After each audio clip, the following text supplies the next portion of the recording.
जळगाव येथून जवळच असलेल्या मोहाडी गावात रविवारी दुपारी 2 वाजेच्या सुमारास 2 घरांना अचानक आग लागली। आगीत दोन्ही घरे खाक झाली असून संसारोपयोगी साहित्याची राख रांगोळी झाली आहे। मोहाडी गावातील गट क्रमांक 36 मध्ये जगन मोतीराम बाविस्कर व गोरख सोनवणे हे लाकडी पार्टिशन आणि कुडाच्या घरात राहतात। रविवारी दोन्ही कुटुंबीय कामासाठी बाहेर गेलेले असताना अचानक आमचं गाव मोहाडी, आम्ही घरी कोणीच नाही होते।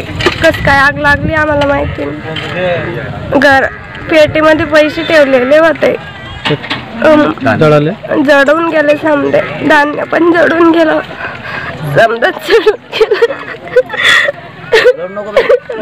आग लागली।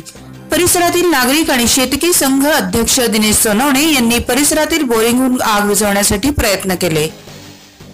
जळगाव मनपाचे एक अग्निशमन बंबाच्या मदतीने आग आटोक्यात आणण्यात यश आले। आगीची माहिती दिनेश सोनवणे यांनी तात्काळ तहसीलदार यांना कळवली। दोघांचा संसार बेचिराग झाला असल्याने शेतकी संघ अध्यक्ष दिनेश सोनवणे यांनी त्यांना तात्काळ स्वतः आर्थिक मदत केली। तलाठी सारिका दुर्गुडे यांनी पंचनामा केला। जळगावहून जकी अहमद, इंडिया आप तक न्यूज मराठी।